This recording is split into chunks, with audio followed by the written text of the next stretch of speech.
Hello, and welcome back. Today's story will remind you that some promises, no matter how impossible they seem, are meant to be kept. In the scorching Arizona summer of 1973, 18-year-old Isadora Brennan and 20-year-old Julian Hartley fell into a love so intense it would define the next 5 decades of their lives. When circumstances tore them apart, they made a sacred vow to meet again at the exact same spot, Cathedral Rock in Sedona, 50 years later, on August 31st, 2023. Through marriages, careers, losses, and entire lifetimes lived separately, that promise remained. But when the appointed date finally arrived, would they both remember? Would they both come? This is their story. The Arizona summer of 1973 burned with an intensity that matched the passion about to ignite between two young souls. Isadora Brennan, 18 years old with sun-streaked auburn hair that fell in wild waves past her shoulders and eyes the color of desert sage, had arrived in the small town of Sedona with her family for what was meant to be a brief summer escape from their busy Chicago life. Her father, a philosophy professor on sabbatical, had chosen the Southwest for its stark beauty and quiet solitude, hoping the dramatic landscape would provide inspiration for his writing. Isadora, initially resistant to leaving her friends and the vibrant city life behind, found herself unexpectedly captivated by the dramatic red rock formations that seemed to glow with an otherworldly luminescence at sunrise and sunset, and by the vast, endless sky that seemed to promise something extraordinary, something that would forever alter the trajectory of her young life. Julian Hartley, 20 years old and a native of Arizona, worked at his family's modest inn on the outskirts of Sedona, a charming establishment that had been passed down through 3 generations. He was a young man shaped by the desert, patient, observant, with a quiet strength that came from understanding the harsh beauty of the land and respecting its unforgiving nature. His dark hair, perpetually tousled by the warm desert winds, his sun-kissed skin that spoke of countless hours spent outdoors, and his hazel eyes that held the warmth of Arizona sunsets gave him a presence that was both grounding and magnetic. He had plans to attend university in the fall, dreams of becoming an architect, of designing buildings that would honor rather than fight against the unforgiving landscape he loved.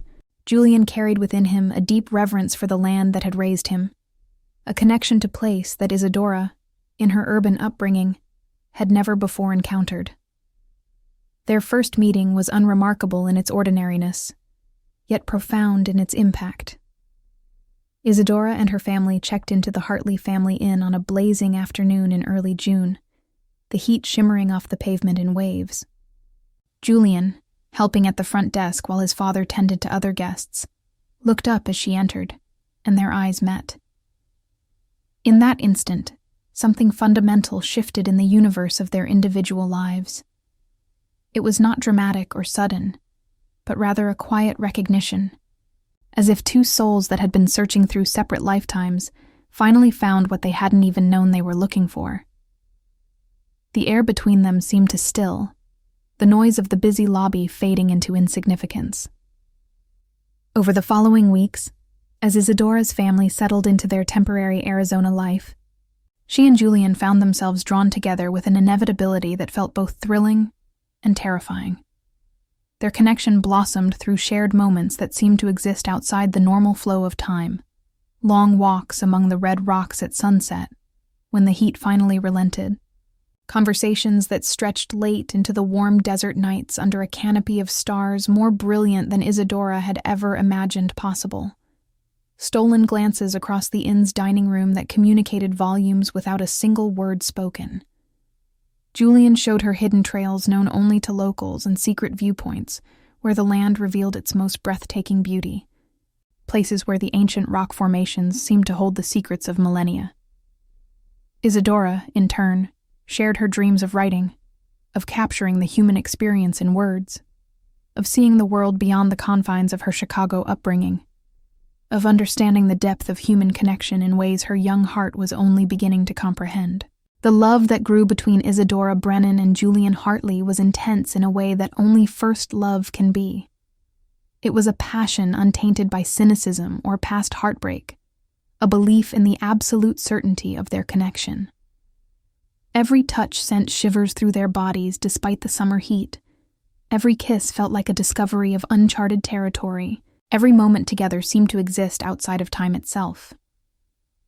They spoke in whispers about their futures, weaving elaborate dreams where their separate paths would somehow merge into one shared journey.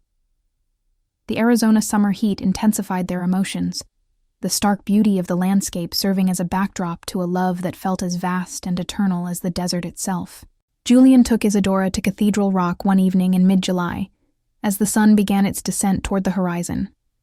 They climbed to a secluded spot, sitting on the warm red stone that still held the heat of the day as the sky transformed into a masterpiece of orange, pink, and purple hues. The silence between them was comfortable, filled with unspoken understanding and a connection that transcended words. Julian reached for her hand, his fingers intertwining with hers, and in that moment, Isadora felt an overwhelming certainty that this was where she belonged, that this young man beside her was someone she would carry in her heart forever, regardless of what the future held. Yet, beneath the intensity of their summer romance, reality waited with patient inevitability. Isadora's family would return to Chicago at the end of August. Julian's life was rooted deeply in Arizona, his obligations to his family's business, his upcoming university enrollment at Arizona State. They were young, their futures uncertain, their resources limited. The world of 1973 didn't offer the instant connectivity that would come decades later. Long-distance love required dedication, money for expensive phone calls, patience for letters that took days to arrive. As August approached, the shadow of their impending separation grew darker, casting a pall over their remaining time together. They tried desperately to ignore it, to live in each precious moment. But the awareness was always there, a quiet ache that intensified with each passing day. They made love for the first time in early August, in a secluded spot beneath the stars, their bodies joining with a tenderness and passion that left them both forever changed. It was not merely physical. It was a spiritual union, a recognition that they had given each other something profound and irreplaceable. On the last day of August, with Isadora's departure looming the following morning, Julian took her back to Cathedral Rock, the same spot where they had sat in July, where the world had felt infinite and full of promise. The sunset was just as breathtaking, the Arizona sky just as vast, but now it all felt bittersweet, tinged with the pain of goodbye. They sat in silence for a long time, holding each other, both fighting back tears. Julian finally spoke, his voice thick with emotion. He proposed something that felt both impossible and absolutely necessary. A promise. They would meet again, he conveyed through the intensity of his gaze and the tightness of his embrace.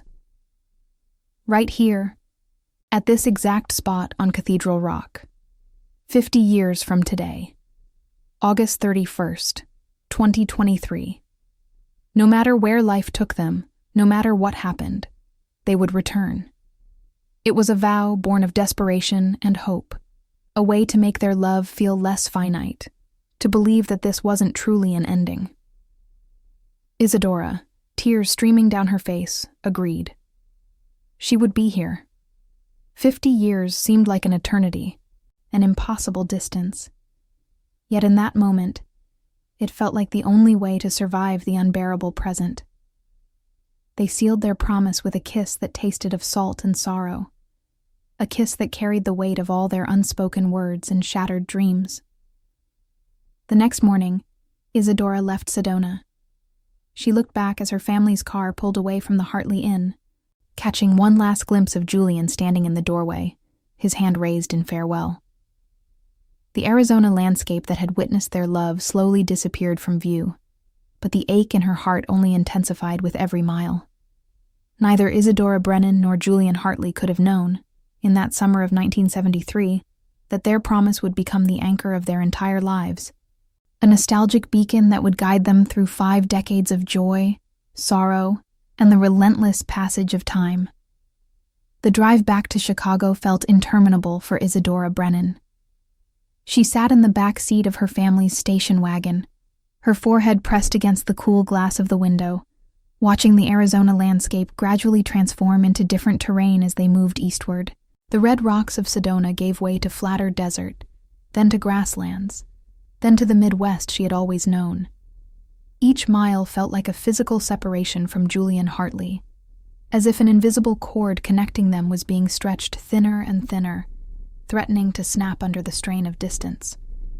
Her parents, sensing her melancholy but respecting her privacy, didn't press with questions. Her mother occasionally reached back to pat her knee in silent comfort.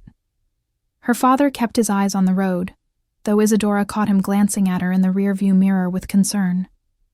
They had noticed the transformation in their daughter over the summer, how she had bloomed in the Arizona heat, how a quiet radiance had settled over her features. They had also noticed the young man from the inn, the way he and Isadora gravitated toward each other, with an intensity that both touched and worried them. Back in Chicago, Isadora's bedroom felt foreign, as if she were looking at the possessions of a stranger. The posters on her walls, the books on her shelves, the familiar view from her window, none of it held the same meaning it once had. She was the same person who had left 3 months earlier, yet fundamentally changed. The girl who had departed had been interested in boys and fashion and the social hierarchy of high school. The young woman who returned carried the weight of real love, of promises made under an Arizona sunset, of a future that felt both impossibly distant and achingly present. The first letter from Julian arrived a week after her return. Isadora heard the mail slot clatter and rushed down the stairs with an urgency that startled her mother. The envelope addressed in Julian's careful handwriting felt like a lifeline. She took it to her room, closing the door, and sat on her bed, holding it for several minutes before finding the courage to open it. The words inside were simple but profound, speaking of how empty Sedona felt without her, how he saw her everywhere, in the red rocks, in the sunset, in the quiet corners of the inn where they had stolen moments together. Isadora wrote back immediately, pouring her heart onto the pages, trying to capture in words what she felt, but finding language inadequate to express the depth of her longing. She told him about Chicago, about starting her final year of high school, about how nothing felt the same. She told him about lying awake at night, remembering the warmth of his touch, the sound of his voice, the safety she had felt in his arms. She sealed the letter with a kiss, leaving a faint impression of her lipstick on the envelope, a tangible piece of herself traveling across the distance. Their correspondence became the anchor of Isadora's existence. Letters arrived with comforting regularity, Julian's words providing glimpses into his life in Arizona. He wrote about starting university, about his architecture classes, about how the desert looked in autumn when the brutal summer heat finally relented. He wrote about missing her with an ache that never diminished, about counting down the days until they could be together again, though neither knew when that might be. He never mentioned the promise they had made at Cathedral Rock. 50 years seemed too vast a time span to acknowledge in the present. But it was always there, unspoken but understood, a distant beacon in an uncertain future. Isadora, too, found rhythm in her new reality. She threw herself into her studies with renewed focus, driven by dreams of becoming a writer, of crafting stories that could capture the intensity of human emotion she now understood firsthand. Her teachers noticed the change in her work, a depth and maturity that hadn't been present before. She wrote poetry late into the night, trying to distill the essence of what she and Julian shared into carefully chosen words. Some pieces she sent to him, others she kept private, too raw and intimate to share even with the person who inspired them. They spoke on the phone when they could, though long-distance calls were expensive and had to be brief.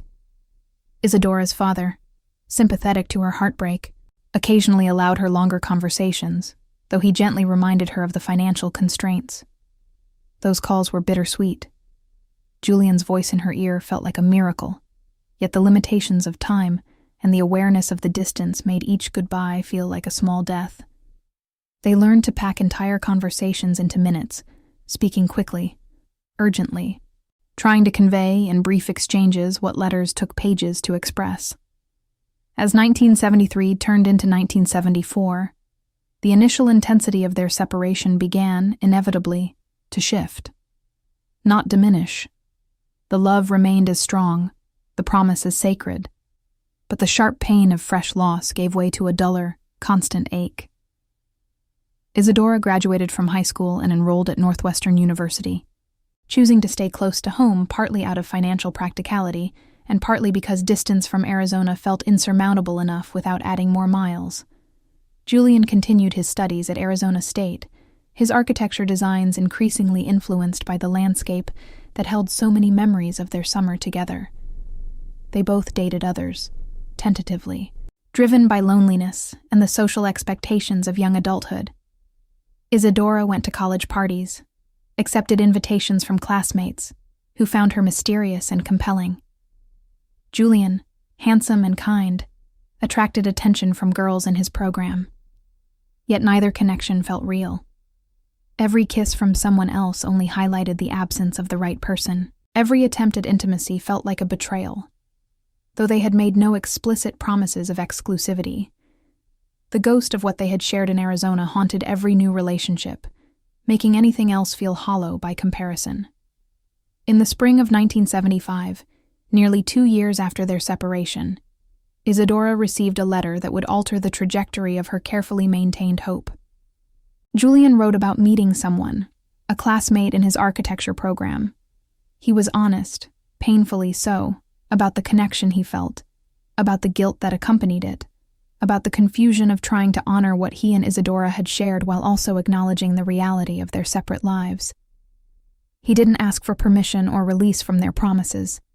He simply shared his truth, trusting her with his vulnerability as he always had. Isadora sat in her dorm room, the letter trembling in her hands, tears streaming down her face. The pain was exquisite, a physical sensation in her chest that made breathing difficult.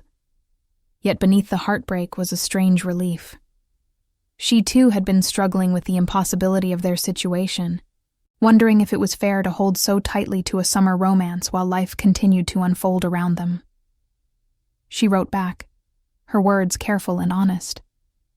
She told him she understood, that she wanted him to be happy, that the promise they made at Cathedral Rock remained sacred regardless of the paths their lives took in the meantime. What neither Isadora Brennan nor Julian Hartley fully understood in 1975 was that their love, though tested by distance and time, had already become woven into the fabric of their beings. It would not fade or disappear simply because they tried to move forward with their lives. Instead, it would transform, becoming a nostalgic touchstone, a memory of perfect understanding and connection that would influence every choice, every relationship, every moment of joy and sorrow for the next 48 years. The years that followed unfolded like chapters in separate novels, Isadora Brennan and Julian Hartley each building lives that appeared complete from the outside, yet both carrying within them a space reserved for what had been and what might still be.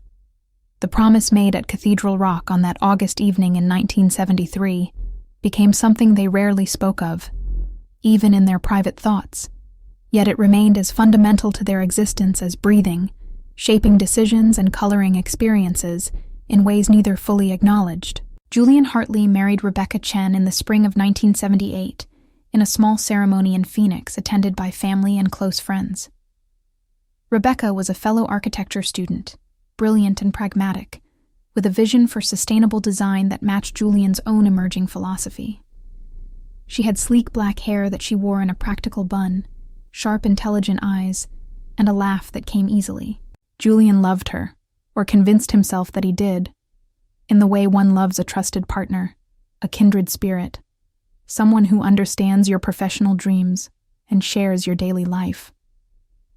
What he couldn't give her, though neither fully acknowledged it, was the totality of his heart. That remained, in some essential way, in 1973, sitting on red rocks as the sun set over Sedona. Their wedding night was tender and careful. Two people who respected each other deeply trying to build intimacy from friendship and shared goals.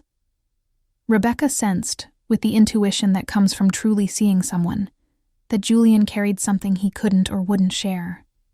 She attributed it to his reserved nature, to the desert's influence on his emotional landscape. She told herself that love built slowly, that passion wasn't everything, that what they had was solid and real. And in many ways, it was. They built a good life together, a partnership that functioned smoothly, produced beautiful architectural designs, and provided mutual support through the challenges of building careers in a competitive field. Isadora Brennan married Thomas Walsh in the autumn of 1979, in a large Chicago wedding that her mother had planned with meticulous attention to every detail.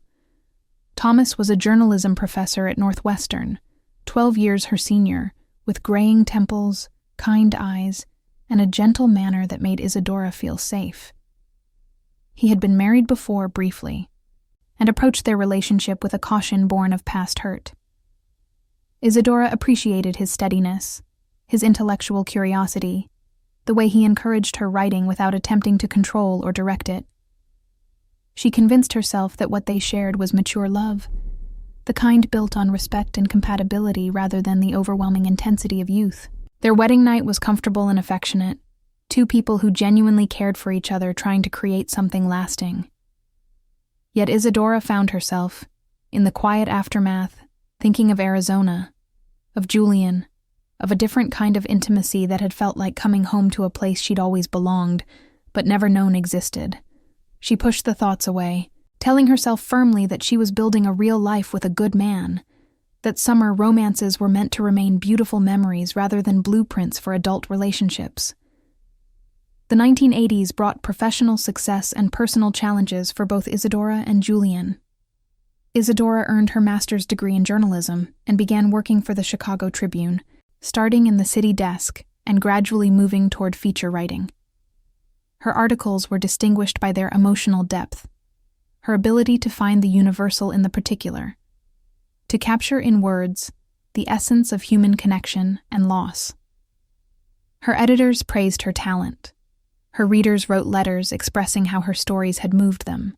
What neither knew was that every word she wrote was filtered through the lens of that Arizona summer, that her understanding of love and longing came from a source she never mentioned to anyone, not even Thomas. Thomas and Isadora had one child, a daughter they named Emma, born in 1982.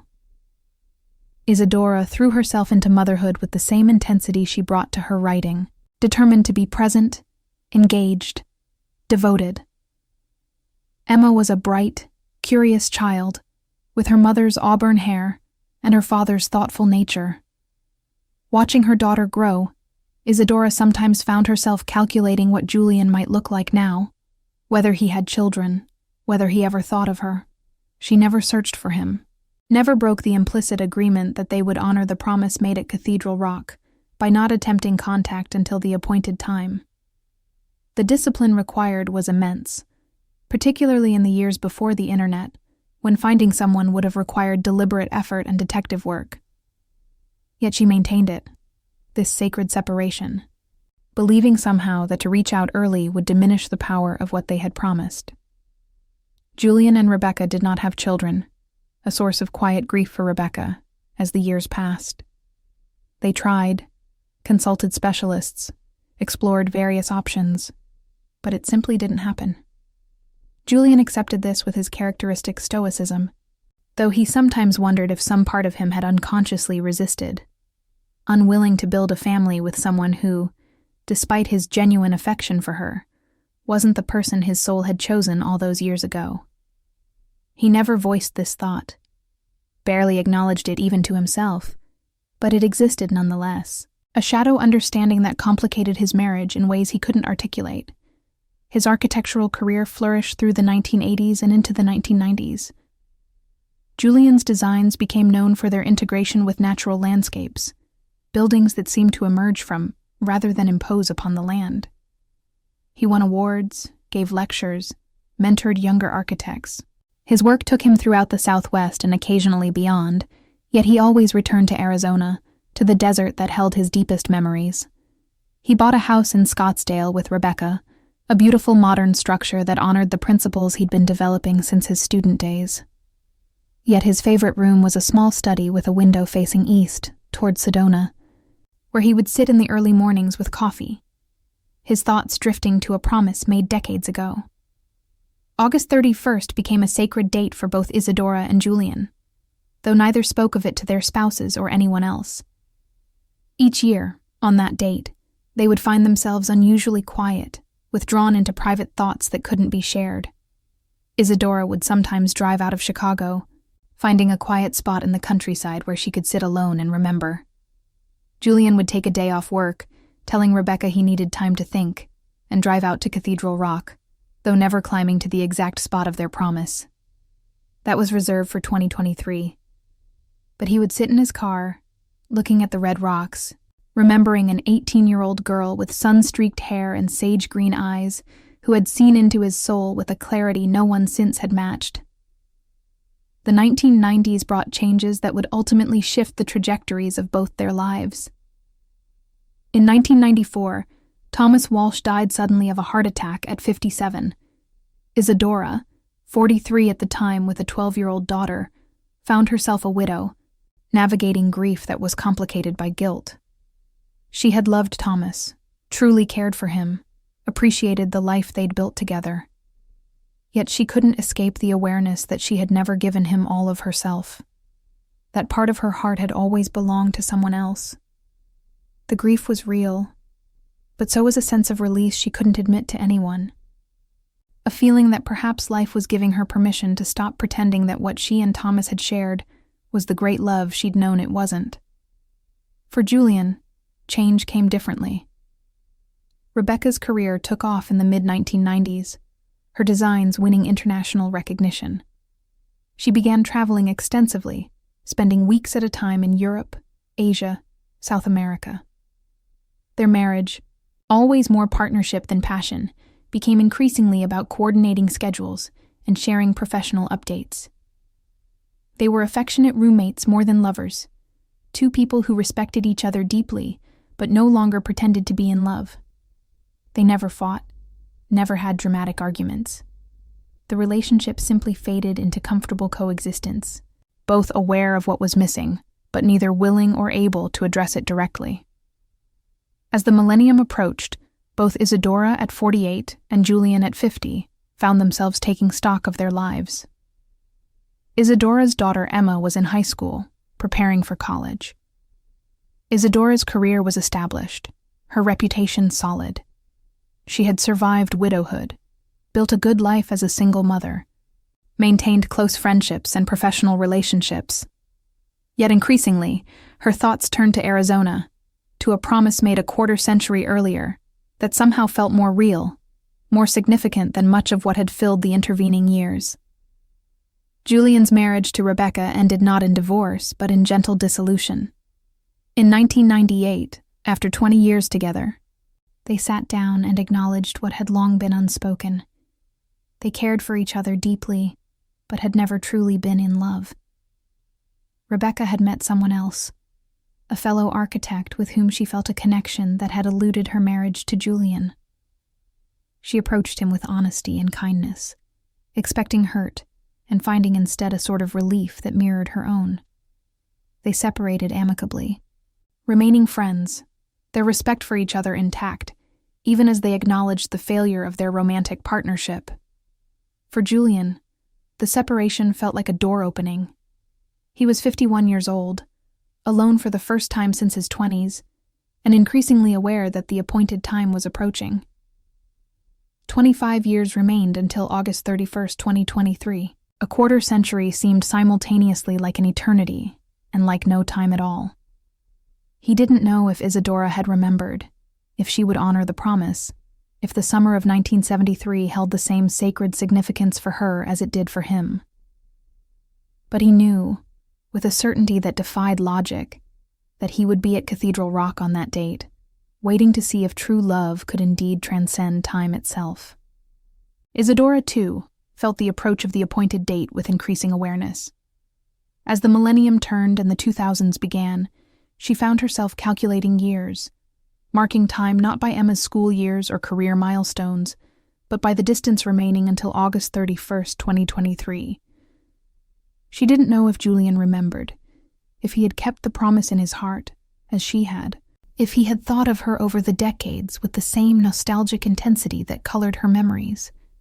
But she knew, with an absolute certainty that both comforted and terrified her, that she would return to Cathedral Rock, that she would honor the vow made in youth, and that whatever happened when she arrived would somehow give meaning to all the years that had passed since that Arizona summer, when love had felt like destiny itself. The new millennium arrived with a strange mixture of hope and uncertainty for both Isadora Brennan and Julian Hartley. They were 50 years old, their lives marked by the accumulation of experiences, relationships, losses, and the persistent, nostalgic ache for something left behind half a lifetime ago.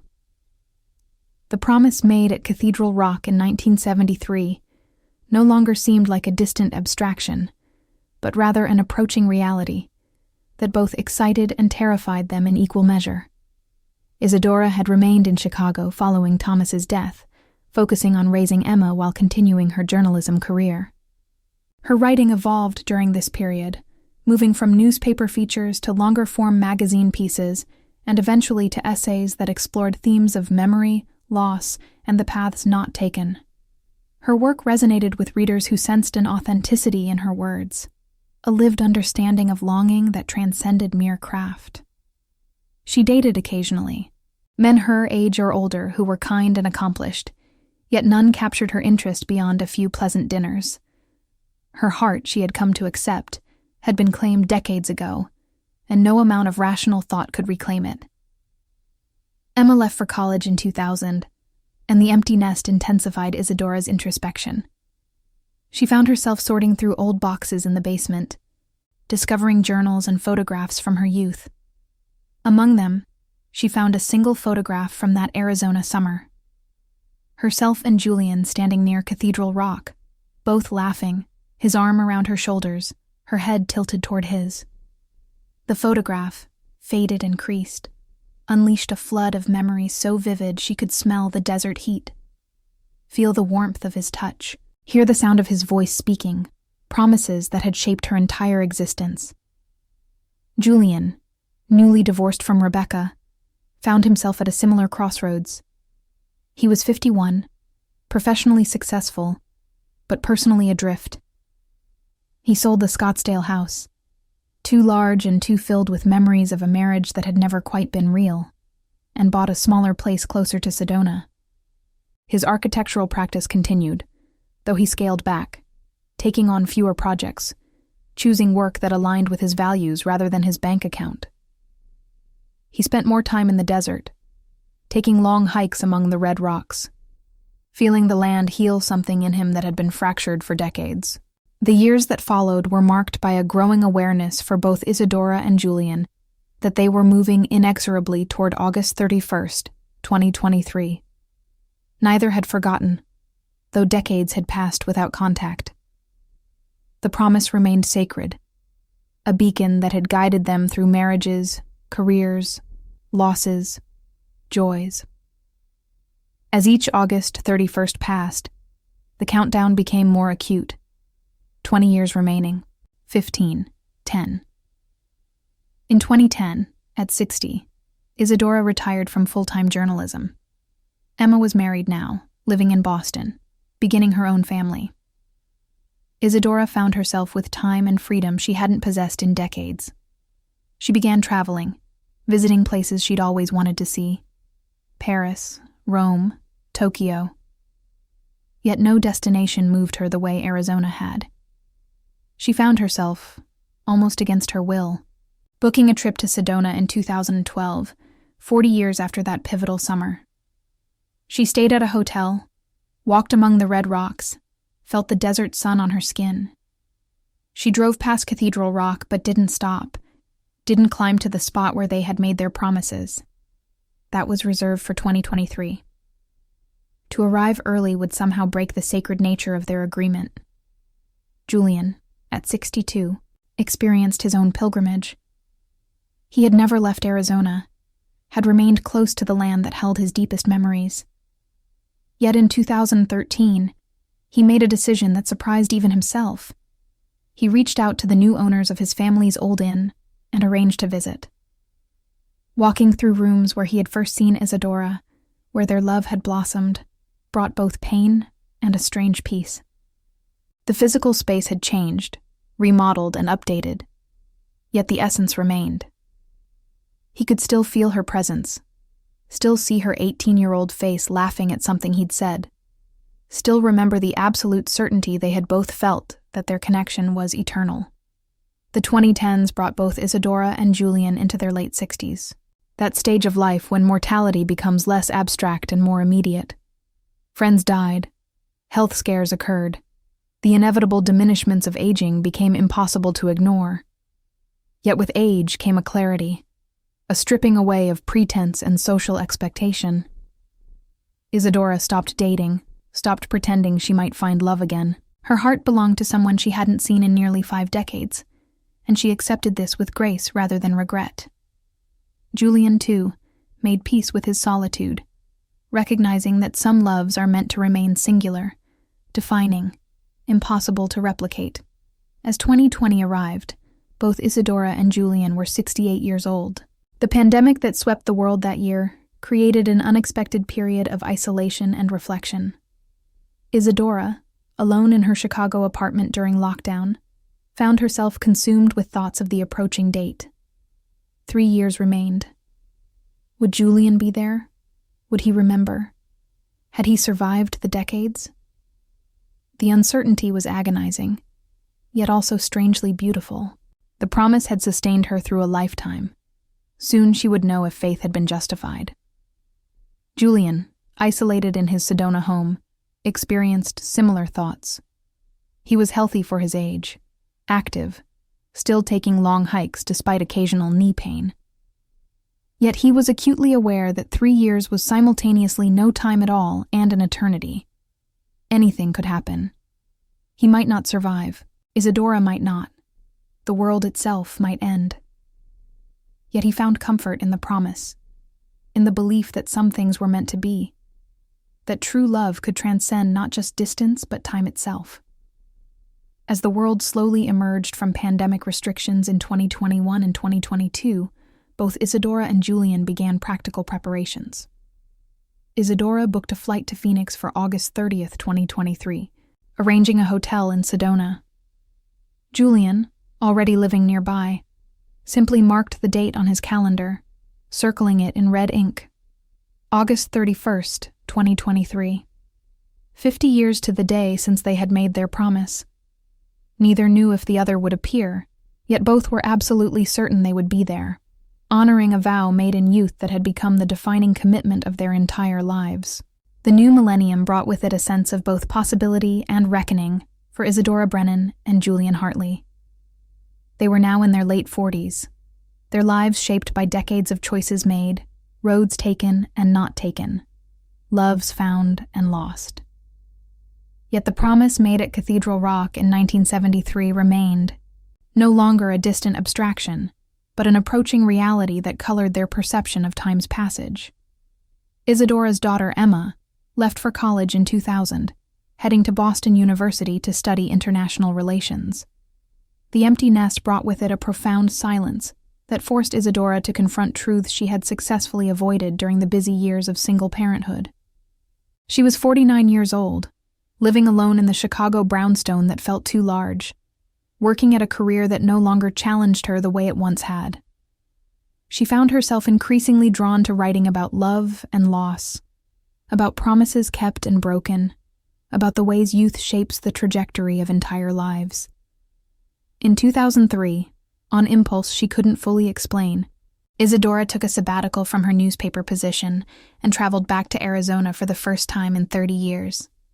She drove through Sedona, her heart pounding as the familiar red rocks came into view, unchanged by the decades that had transformed everything else.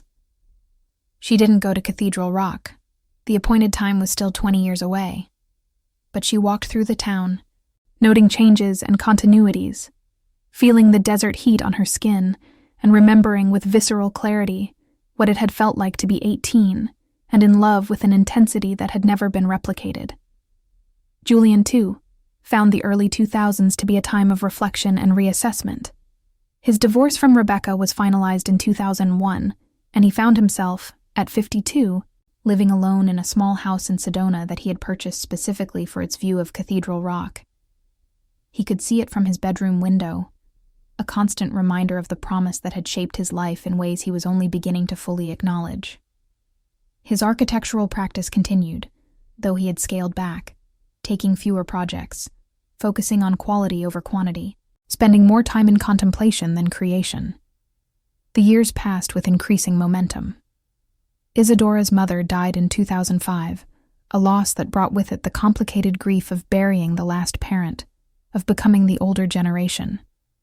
Julian's father followed in 2007, leaving Julian as the sole keeper of family memories, the last link to a past that felt increasingly distant, yet somehow more immediate than ever. Both Isadora and Julian found themselves attending more funerals than weddings, marking time by losses rather than celebrations, aware of mortality in ways that youth had made impossible. Technology transformed the world around them. The internet made finding people trivially easy, yet neither searched for the other. To do so would have felt like a violation of the sacred nature of their promise. They had agreed to meet on August 31st, 2023, 50 years after their separation. To connect earlier, even to verify the other still lived, still remembered, would somehow diminish what they had preserved across 5 decades. So they waited, maintaining faith in a promise that perhaps only they understood, that certainly no one else in their lives knew about. Isadora retired from journalism in 2015 at 64, her career distinguished by awards and recognition, her writing having touched countless readers over 4 decades. Emma, now settled in Washington, D.C. with a career at the State Department, encouraged her mother to write a memoir, to capture the stories she had collected throughout her professional life.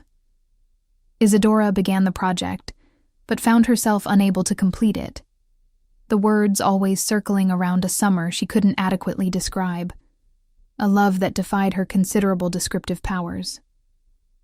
Julian, too, retired from active architectural practice in 2016 at 65, his body no longer able to handle the physical demands of construction site visits, his patience for client demands exhausted after decades of compromise. He spent his days reading, walking in the desert, sitting on his porch, watching Cathedral Rock change colors as the sun moved across the sky.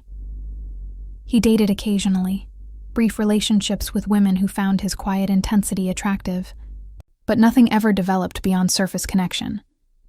His heart, he had come to accept, belonged irrevocably to a memory, to a promise, to an appointed meeting that approached with both thrilling possibility and terrifying uncertainty. The COVID-19 pandemic of 2020 brought unexpected challenges and revelations for both. Isadora, isolated in Chicago during lockdowns, found herself with nothing but time to remember, to reflect, to wonder if she had wasted her life holding on to a promise that might have been youthful fantasy. Julian, alone in Sedona, questioned whether Isadora even remembered, whether she was still alive, whether the promise had meant to her what it had meant to him. Yet neither wavered in their intention to be at Cathedral Rock on August 31st, 2023. The promise had become foundational to their sense of self, a covenant with their younger selves that transcended doubt or practical consideration. As 2022 arrived, and the appointed date moved from distant future to near present, both Isadora and Julian began preparations with increasing urgency. They were now 69 years old, their bodies bearing the marks of 7 decades of living, their faces lined with experience and time. Yet when each looked in the mirror, they could still see traces of who they had been at 18 and 20, could still feel the echo of that overwhelming love that had defined a summer 50 years earlier. Neither knew if the other would come, if the promise would be kept, if love could truly transcend 5 decades of separation and change. But they knew, with absolute certainty, that they would be there, that they owed it to their younger selves, to the intensity of what they had shared, to the sacred nature of promises made in love. August 31st, 2023, approached with inexorable momentum, carrying with it the weight of 5 decades, the hope of two hearts that had never stopped remembering, and the possibility that true love might indeed find a way across time itself. The summer of 2023 arrived with unbearable heat throughout the Southwest, temperatures soaring to record highs, the kind of oppressive warmth that made even longtime Arizona residents seek shelter in air-conditioned spaces. Yet for Julian Hartley, now 70 years old, the heat felt appropriate, almost poetic. It mirrored the summer of 1973, when love had burned with an intensity that matched the desert sun, when promises had been made that would define the architecture of an entire life. Julian had spent the preceding weeks in a state of controlled anxiety that was foreign to his usually calm demeanor. He cleaned his house obsessively, organized papers that didn't need organizing, took long walks through the red rocks trying to settle nerves that refused to be settled. The question that haunted him, that woke him in the early morning hours, was simple yet profound. Would she come? Did Isadora Brennan, now 70 years old herself, remember the promise made half a century ago? Was she even alive? He had no way of knowing, had maintained the discipline of not searching for her across 5 decades, honoring what he believed to be the sacred nature of their agreement. In Chicago, Isadora experienced her own version of anticipatory anxiety. She had purchased her airline ticket months earlier, booked a hotel in Sedona, made all the practical arrangements with meticulous care. Yet as August approached, doubts crept in with increasing insistence. What if Julian didn't remember? What if he was married, had forgotten entirely about a summer romance from his youth? What if she arrived at Cathedral Rock on August 31st and found herself alone? A foolish old woman who had organized her entire life around a promise that perhaps only she had taken seriously. She stood before her bedroom mirror on the morning of August 29th, examining her 70-year-old face with brutal honesty. Her auburn hair, once sun-streaked and wild, was now predominantly silver, cut in a practical short style. Lines radiated from the corners of her eyes and mouth, testament to 7 decades of smiling, crying, living. Her body, once lithe and young, now carried the soft weight of age, the inevitable effects of gravity and time. Would Julian even recognize her? Would she recognize him? 50 years was a lifetime, long enough to transform everything except the essential core of who a person was. The flight from Chicago to Phoenix on August 30th felt interminable. Isadora sat in her window seat, watching clouds drift past, her mind oscillating between hope and dread. She had told Emma she was taking a trip to Arizona, mentioning nothing about the true purpose, unable to explain something she barely understood herself. Her daughter, concerned about her 70-year-old mother traveling alone, had offered to accompany her, but Isadora had gently declined. This was a journey that could only be made solo, a reckoning with the past that required solitude. She landed in Phoenix in the late afternoon, the heat hitting her like a physical force as she exited the airport. She had forgotten, or perhaps her memory had softened, just how intense Arizona summers could be. She picked up her rental car and drove north toward Sedona, the landscape gradually transforming from desert flatness to the dramatic red rock formations that had haunted her dreams for 5 decades. As Cathedral Rock came into view in the distance, her hands began to tremble on the steering wheel, and she had to pull over, taking deep breaths to calm herself. Julian spent August 30th in a state of barely controlled panic. He changed clothes 3 times, unable to decide what to wear, finally settling on simple khaki pants and a blue button-down shirt. Nothing that tried too hard. He hadn't slept properly in days, his mind refusing to quiet, running through scenarios both hopeful and heartbreaking. He thought about driving to the Phoenix airport, standing in arrivals, hoping to recognize her among the crowds. But that would violate the terms of their promise. They had agreed to meet at Cathedral Rock on August 31st at sunset, the same time of day they had made their vow 50 years earlier. The night of August 30th was the longest of both their lives. Isadora, alone in her Sedona hotel room, barely slept, watching hours tick by with agonizing slowness. She thought about all the years that had led to this moment. the marriages and careers and losses, the children raised and friends buried, the countless ordinary days that had accumulated into a lifetime. Yet beneath all of it, constant and unchanging, had been the memory of Julian Hartley and a summer when love had felt like destiny. Julian sat on his porch through much of the night, watching stars wheel overhead, remembering. He thought about Rebecca, his ex-wife, and felt gratitude for the years they had shared, even as he acknowledged the incompleteness of what they'd had. He thought about his parents, both long dead, and wondered if they had ever known love like what he'd experienced that summer. He thought about the thousands of days that had passed since August 31st, 1973, and marveled that the promise had survived them all. August 31st, 2023, dawned clear and brutally hot. Isadora woke at 6 a.m., having finally drifted into fitful sleep around 4. She showered, dressed carefully in a simple sundress, applied minimal makeup. She looked in the mirror and saw not just the 70-year-old woman reflected there, but also the 18-year-old girl who had made a promise. And somehow both versions of herself seemed equally present, equally real. Julian was awake before dawn, watching the sun rise over the red rocks from his porch, coffee growing cold in his hands.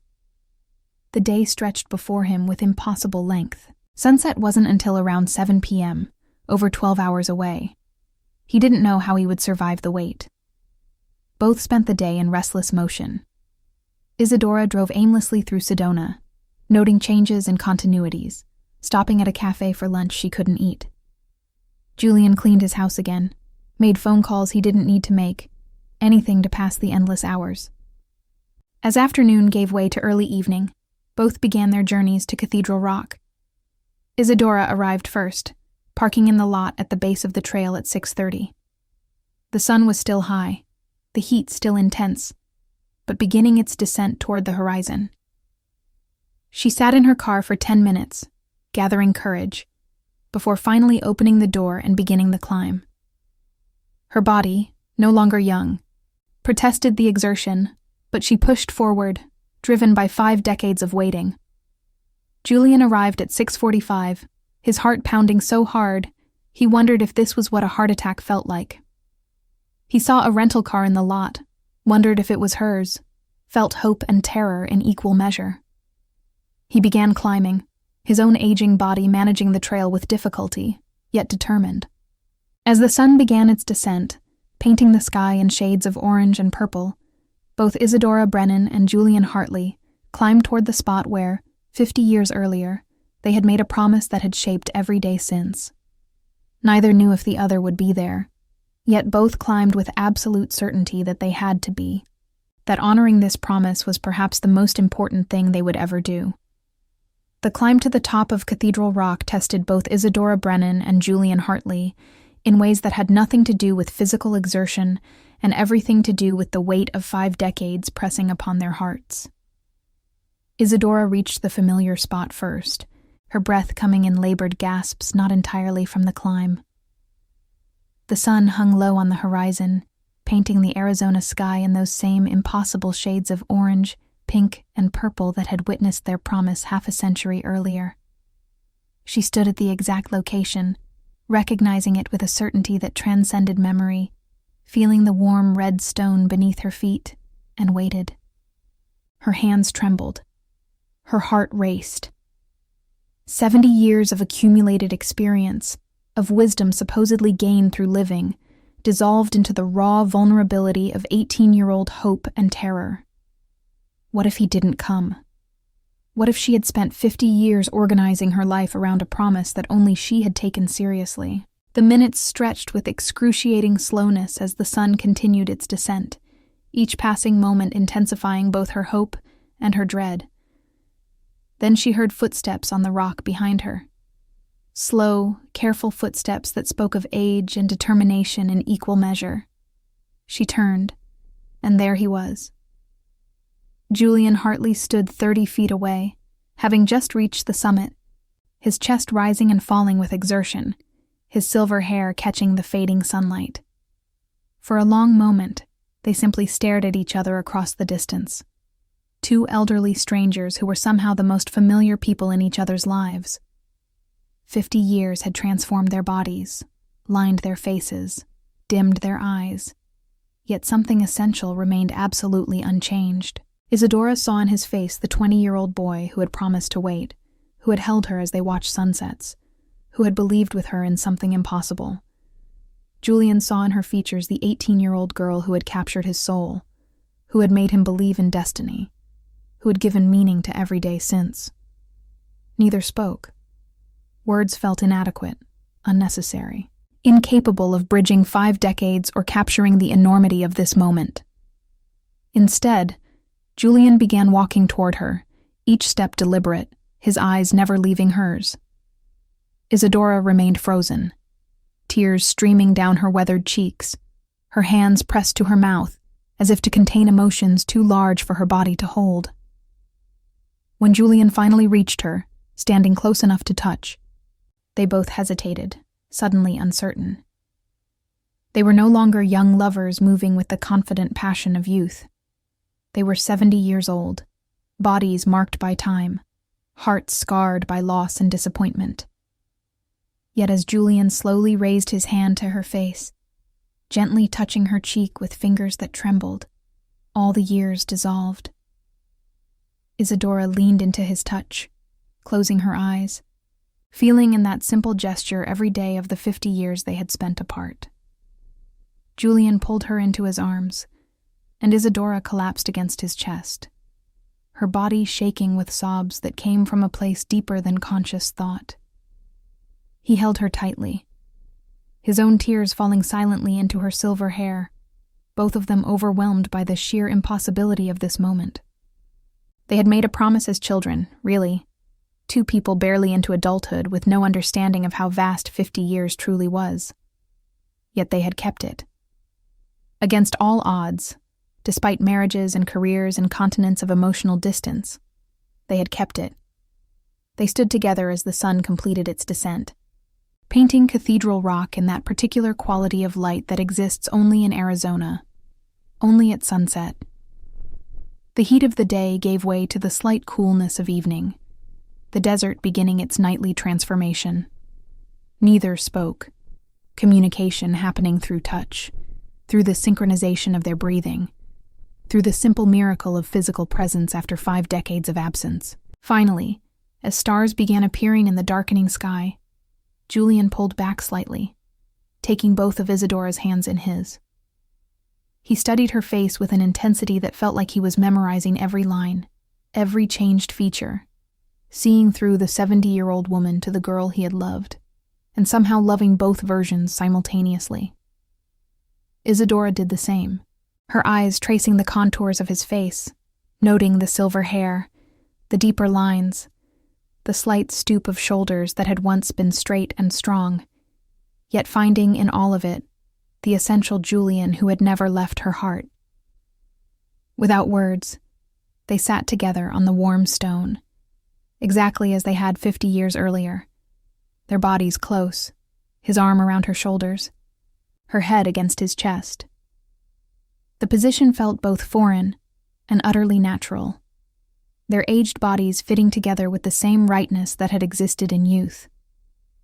They watched the last light fade from the sky, watched stars multiply overhead, sat in silence that felt more eloquent than any words could be. The years apart hung in the air between them, unspoken but present. Julian had loved Rebecca, had built a good life with her, even as part of him remained here, in this spot, waiting. Isadora had loved Thomas, had raised a daughter, had created a meaningful career, yet had never given anyone the entirety of herself because it belonged to the man sitting beside her. Neither felt guilt about the lives they had lived, the loves they had shared. Those years had been real, important, necessary. Yet this, sitting together on Cathedral Rock under Arizona stars, felt like coming home after a lifetime of wandering. As night settled fully over the desert, Julian finally spoke, his voice rough with emotion and disuse. Though no dialogue would fully capture what passed between them in that moment, his words carried the weight of 50 years, the certainty that their promise had been kept, that love had indeed transcended time. Isadora responded in kind, her voice trembling, speaking truths that had waited half a century to be voiced.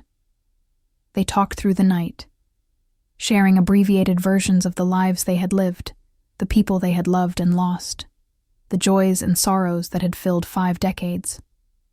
Yet beneath every story, every confession, every revelation, lay the unspoken truth. This moment, this reunion, this kept promise, validated everything. It gave meaning to the years of longing, justified the choices made, proved that some loves are indeed eternal, that promises made in the absolute certainty of youth can carry through to the wisdom of age. As dawn began to lighten the eastern sky, painting Cathedral Rock in soft pinks and golds, Julian and Isadora sat together, exhausted and exhilarated, their aged bodies protesting the long night on hard stone, yet neither willing to move. They had waited 50 years for this moment. A few more hours of discomfort meant nothing. Julian looked at Isadora, seeing in the growing light every year that had passed, every experience that had shaped her, every moment of joy and sorrow written on her face. He saw the girl he had loved and the woman she had become, and loved both with an intensity that age had not diminished, but rather deepened, enriched, made more profound. Isadora looked at Julian and saw the same duality, the boy who had promised to wait, and the man who had kept that promise, and knew with absolute certainty that her life, whatever its compromises and detours, had been shaped by the most important choice she had ever made: to believe in love that could transcend time itself. As the sun rose fully over the Arizona desert, beginning another day of brutal heat, Isadora Brennan and Julian Hartley, both 70 years old, both marked by time and experience, both survivors of 5 decades of living, sat together at Cathedral Rock and knew that their story, far from ending, was finally, truly, beginning. Isadora and Julian's story proves that true love can transcend time itself, that promises made with absolute sincerity can survive 50 years of separation, and that some souls are meant to find each other, no matter how many decades pass. Their reunion at Cathedral Rock wasn't an ending, it was a beginning. If this story moved you, please like, share, and subscribe for more stories that celebrate the extraordinary power of love and faithfulness. Tell us in the comments, do you believe that some promises are destined to be kept? Thank you for listening, and may your own heart always find its way home.